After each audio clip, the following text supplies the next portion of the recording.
Hello dear friends and subscribers of the channel. Today, March 5th, 2026, we will conduct our traditional review of the situation on the line of combat contact.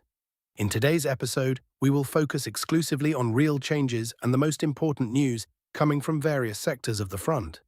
We will try to analyze everything in as much detail as possible, relying only on confirmed data, and will not make hasty conclusions where the picture remains foggy. So, let's start our review with the Zaporizhia direction, where a number of significant events have occurred over the past 24 hours, both in the Orikhiv and Huliai Pole sectors. Let's examine them in turn, starting with Orikhiv. Orikhiv direction. Here, the main topic was Vasilyanka, a settlement the transition of which under Russian control was officially announced yesterday by the Ministry of Defense of the Russian Federation. It is important that this statement did not remain unfounded. Materials were found independently confirming the fact of the entry of Russian military personnel into this settlement.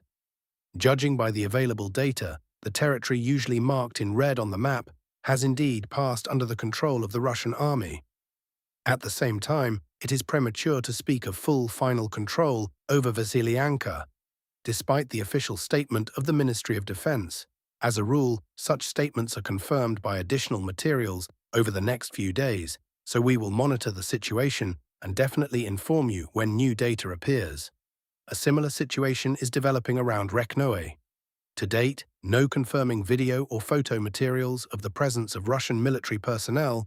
There have been found, however, statements about the transition of the settlement under Russian control have already been made. Apparently, this corresponds to reality, especially since the Konka River flows through this area, and the line of combat contact may quite logically pass precisely along its channel. This is a fairly typical picture for this theatre of military operations. Rivers often become natural boundaries between the sides. If we assume that both Reknoe and Vasilyanka are indeed under the control of Russian forces, then Zareknoe and Yurkovka become the next logical vectors of the offensive. Suggestions have already been voiced earlier that Russian troops intend to advance from the side of Zapazne precisely in these directions. No specific confirming information has been received from there yet. However, the probability of intensification of hostilities in this sector in the near future remains quite high. We continue to monitor the development of the situation. Huliai Pole direction. Here, both news and specific changes on the map have arrived over the past 24 hours. Let's start with the news. Russian troops continue to exert fire pressure on Vozdvizhevka and Verkhnyaya Tersa. According to available data, FPV drones and artillery are actively working on temporary deployment points of Ukrainian units, as well as on fortified positions of the armed forces of Ukraine in the vicinity of both of these settlements. The intensity of strikes remains quite high, which indicates a desire by the Russian side to further weaken the enemy's defensive potential in this sector. In addition, confirming video materials are coming in, testifying that Russian forces are expanding their zone of presence in the area of Rizhtvyanka. At the same time, this settlement was already previously designated on the map as controlled by Russia, so no adjustments were made to the map today. This is only additional confirmation of the already recorded state of affairs. The situation west of Zaliznikne deserves special attention. Yesterday, a map adjustment was already made in this area. Today, video material arrived from a specific point, confirming that Russian units advanced approximately 2 kilometers to the west of this settlement, after which they came under fire from Ukrainian forces. Thus, the entire territory highlighted in red on the map passed under the control of the Russian army over the past day. This is a very significant result for this sector. Furthermore, reports are coming in today that Russian troops are expanding the zone of control on the segment between Gorkoye and Zaliznikne. According to available estimates, another map adjustment can be expected tomorrow precisely on this section of the line of combat contact. Also today, an advance to the south of Zaliznikne was recorded. This territory is now under the control of the Russian military. This fits quite well into the logic we outlined earlier. Russian forces are methodically straightening the front line along the railway track. The process is proceeding systematically and consistently. We see Russian units expanding the zone of control west of Zaliznikne and advancing north of the supply road leading to Orikhiv. Apparently, further advancement will be carried out through forest belts. This route is the most probable from a tactical point of view. After Russian units reach the supply road, offensive actions to the north of Minoye should be expected. The logic here is the same. Advancement along the road, clearing the adjacent territory, and gradual pressure in the direction of Huliai-Pilske. However, we will not get ahead of ourselves for now and will continue to rely only on confirmed data. Dnipro direction. There is no news or changes deserving separate analysis from this sector today. The situation here continues to remain extremely opaque. Pro-Ukrainian sources report an allegedly significant expansion of the zone of control by the Ukrainian military and a successful withdrawal of Russian forces. However, no materials confirming this information have arrived from Ukrainian sources themselves. On the other hand, video recordings continue to come from open sources showing Russian units striking offensive equipment and manpower of the armed forces of Ukraine using FPV drones, and artillery is actively involved. No recorded movement in one direction or another is noted here. This sector remains hidden by the thick fog of war, so the map remains unchanged. Pokrovsk Dobropilya direction. Here, changes concerning two settlements, Krasnyi and Rodinske, have occurred over the past day. Let's analyze them in order. Regarding Krasnyi, yesterday, an advance of Russian units several kilometers deep into this settlement was already recorded. Today, additional confirming information was received, allowing for another map adjustment. According to incoming data, the greater part of Krasnyi is already under the control of the Russian military, and Russian Federation Armed Forces units are effectively completing the clearing of the northwestern part of the settlement. How accurately this information reflects the real state of affairs is unknown for now. However, the advance is evident, and if the incoming reports are confirmed, another map adjustment should be expected in the near future, specifically on this sector. Regarding Rodinske, a specific change was recorded today. Russian forces carried out a clearing of the forest belt adjacent to this settlement, as a result of which the entire corresponding square on the map passes under their control. I would like to remind you of an important detail. In the area of Rodinske, the storming of the Zaporizhia mine continues. This was one of the most powerful and well-fortified defense nodes of the Ukrainian forces in this area, from which the armed forces of Ukraine repeatedly conducted counterattacks in the direction of Rodinske itself. Now Russian units are conducting a direct assault on the mine. Confirming information about its complete capture has not yet been received. Traditionally, we will report this immediately after receiving reliable data. Kostiantynivka reports are coming from Kostiantynivka about Russian troops conducting a so-called mopping up of the city. However, it is necessary to clarify. We are talking specifically about the continuation of assault operations, and not about mopping up in the full sense of the word, that is, the final phase of clearing under control. It is important to remember the specifics of the urban development of Kostiantynivka. The central part of the city is built up with multi-story buildings, and high-rises, as is known, represent extremely difficult objects for assault. Unlike the private sector, where it is generally much easier for attackers to create conditions for advancement, multi-story development allows defenders to hold positions much longer and with fewer forces. The only specific information that could be verified, in one of the sectors, Russian forces managed to advance approximately 800 meters along the supply road. How accurate this data is not yet clear, but based on this information, the corresponding map adjustment was made. If additional information is received, the map will be corrected.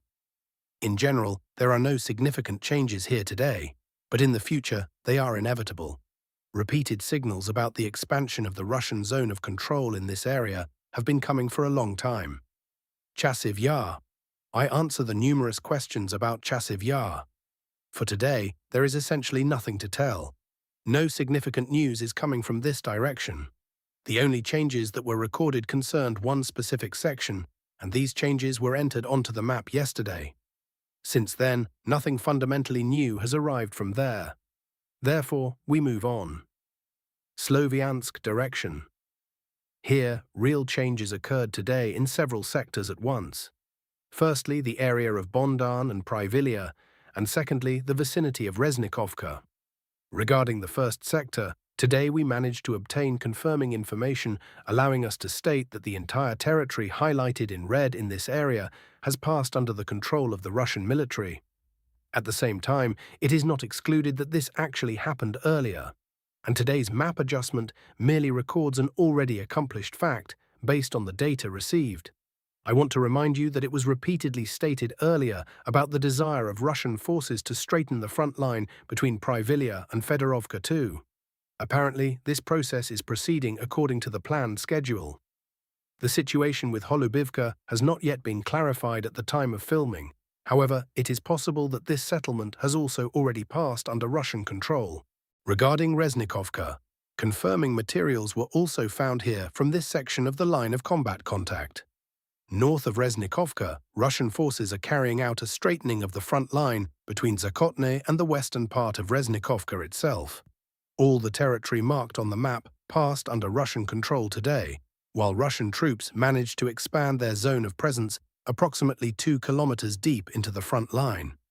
I will verify, however, that here too a situation is possible in which this is only a map adjustment, and the actual events took place significantly earlier. Strikes on Ry-Oleksandrivka and Kalaniki continue as before. No confirmed advance or active assault operations directly in these directions were recorded for today. Krasnyi Lyman direction today, several portions of confirming information arrived from the Krasnyi Lyman direction at once, which is quite indicative in itself. Firstly, from the vicinity of Stavki. Here we managed to verify data according to which Russian forces took the entire corresponding section of territory under full control. At the same time, it is not excluded that the real zone of Russian control is significantly wider than what is displayed on the map at the moment. This is evidenced by recorded forward positions of Russian units at several points in this area. Probably the entire adjacent pocket is already under the control of the Russian Federation armed forces. However, additional confirmations are needed for the final shading of the map. Secondly, from Drobyshevo, today materials were found confirming the transition under Russian control of the triangle of territory marked in red on the map. Let me remind you that the Ministry of Defense of the Russian Federation has already announced the complete capture of Drobyshevo. In addition, video material arrived directly from the settlement itself, in which the clearing of residential buildings in its central part was recorded. Thus, data on the establishment of control over Drobyshevo can be considered confirmed. Regarding Lyman, news is coming in, just like yesterday and the day before yesterday, that Russian units are expanding the zone of control in the eastern part of this city. However, we have not managed to obtain any confirming information allowing us to make changes to the map at the moment. Therefore, the map here remains unchanged. We will wait for verified data. Kupiansk direction news is coming from the Kupiansk direction, however, it is not distinguished by particular substance. The main conclusion that can be drawn from incoming reports, the front line here is effectively put on pause. No significant advance in favor of either Russian or Ukrainian forces is noted. The situation in a number of areas remains disputed. There is contradictory data regarding Kupiansk-Vuzlovyi. Some sources claim that it is completely under Russian control. Others insist that Ukrainian forces retain a presence in part of this settlement. A similar uncertainty concerns Kurilivka. There are versions that the armed forces of Ukraine control the greater part of this settlement.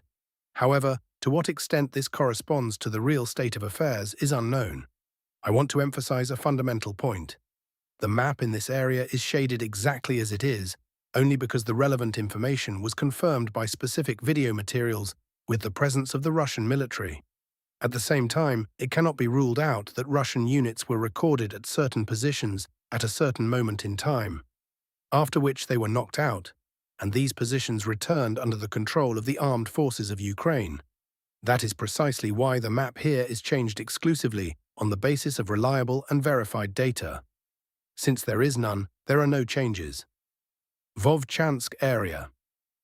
In the area of Vovchansk, we finally managed to obtain confirming information regarding Vovchansky Khutori. Let me remind you, over the past 2 days, reports have been coming in about the expansion of the Russian zone of control by approximately 300 meters in the western part of Vovchansk. Today, this data was verified, and corresponding changes were made to the map. the entire highlighted territory passed under the control of the Russian Federation Armed Forces. Also, a map adjustment was made in the vicinity of Hravska and Simonivka. Previously, this area was marked with small squares indicating gradually expanding zones of Russian control. Now the map here is fully colored, since reports have arrived about strikes on positions of the armed forces of Ukraine already in the area of Rubizhna and Verkhnyaya Pisarevka. That is, the attacks have shifted further, which indirectly indicates that Hravska and Simonivka are already effectively under the control of Russian forces. That is exactly why the front line was corrected accordingly.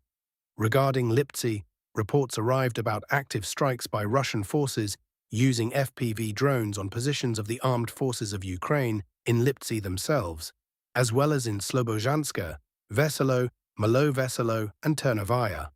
At the same time, strikes are also being delivered on Russian positions in the area of Gluboko, Lukiantsy, and Zelenoe. Apparently, strikes are also being delivered on Neskuchne, which recently passed under the control of Russian forces. Sumy direction messages continue to arrive from the Sumy direction about the expansion of the so-called security zone by Russian forces. In addition, a number of military journalists and bloggers are actively writing about the opening of a Chernihiv front. However, neither from the area of Andriivka, Oleksivka, and Yunikivka, nor from the so-called Chernihiv sector have any specific changes arrived. I would like to dwell separately on terminology. If we look at the map, we will see that the Chernihiv region is located significantly further north, which is where its border runs.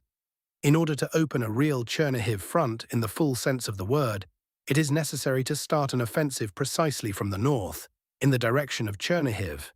Then it will really be a Chernihiv front. Meanwhile, the sector that a number of military correspondents call Chernihiv is actually located in the Sumy region. Some authors more correctly call it the Hlukiv direction, which reflects the geographical reality much more accurately. An advance of Russian forces was previously recorded here, but all this was relevant a few days ago. There are no changes on the map in this direction today. No Chernihiv front, in the classical understanding of this term, is opening in this area. We conclude today's review with this. Thank you for your attention. Do not forget to subscribe to the channel. Until next time, we are monitoring the situation together.